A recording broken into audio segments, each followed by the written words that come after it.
Ayan, ulit tayo dito. Ito, hinihila-hila na, oh. So, ganyan po. Sideline kami dito pag Sunday.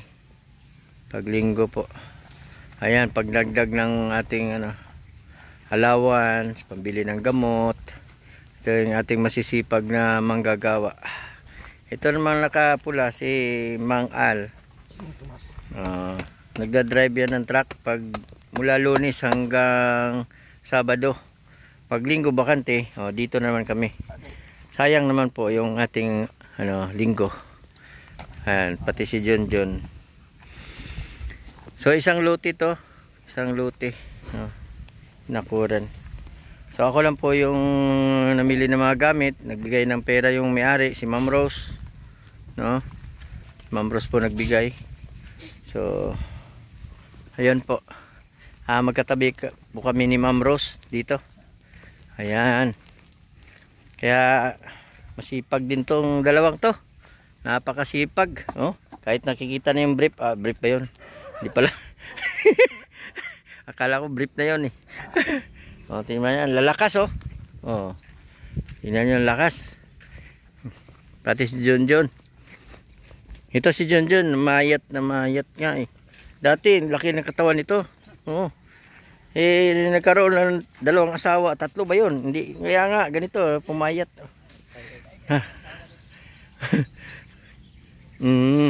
Ganyan. Ayan. Yung ibig kong sabihin na asawa, yung asawa na original, isa lang. Tapos yung asawa naman sinasabi ko, may alaga siyang baka. Yun, may anak na, isa. May mga kambing, kaya namayat sa mag-alaga ng may mga anak.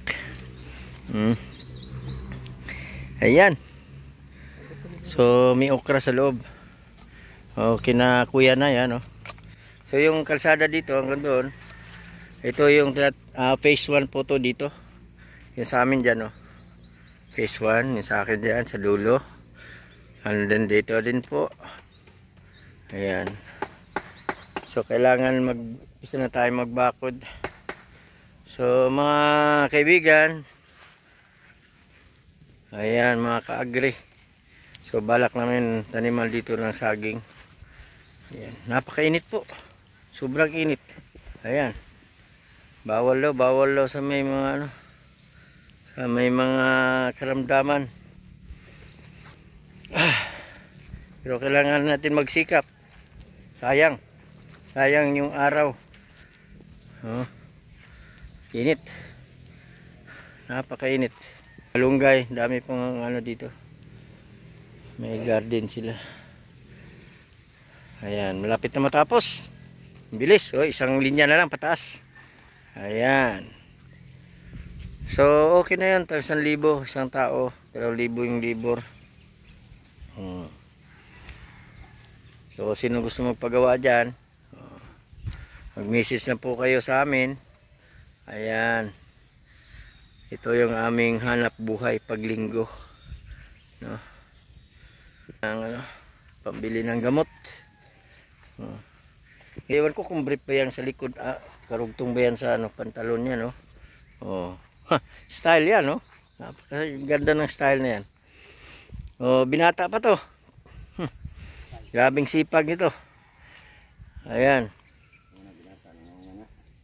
Binata pa to. Sipag to. Kasi may mga estudyante pa to. 2 pa estudyante ito, 2? 3. 3. Nako, 3 pa. Mahirap mga may 2 college, isang high school. Ayun, mahirap talaga pag may estudyante. Magsiman. Ha? Magsiman. Gusto magsiman yung panganay. Pangalawa. Pangalawa. Yung pangalawa pala, yung panganay gusto magsundalo. Ito naman yung tatay, parang sundalo rin, Grabe, abante ng abante. Walang magawa.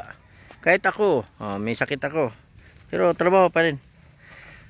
Kasi may estudyante rin ako, isa pang college. Kahit na bypass tayo, hindi tayo papatalo sa panahon. Lalaban po tayo. Kung patay, di patay na, wala na. Hanggang dyan na lang. Pero habang nabubuhay, magsikap, Isikap tayo. Ganyan lang talaga yung buhay. Ayan. Ito, hilain. No, hilain. Kasi, tutulis ng ano. Dali ka masugatan dyan. Nasugatan si Junjun kanina. Hindi kagaya ni Ala. Yung kamay nito parang ano balat ng kalabaw. Ayan, hindi na ano. Wala, walang iniinda. Hindi gumagamit ng plies. Tingnan mo. Ang lakas niyan. Kahit puro buto yan, pero bakal yan.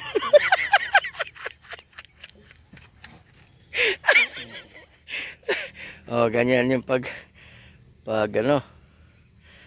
pagdugtong ng barbed wire. Ayan, panoorin nyo. Ayan, simple lang. Pinaikot-ikot. Ikot-ikot lang yan, mga pare. Napakasimple lang sa paningin ko ha. Napakasimple. Pero, ayan, pag nagkamali ka, makakasugat ka dyan. So, ito naman, lagyan to ng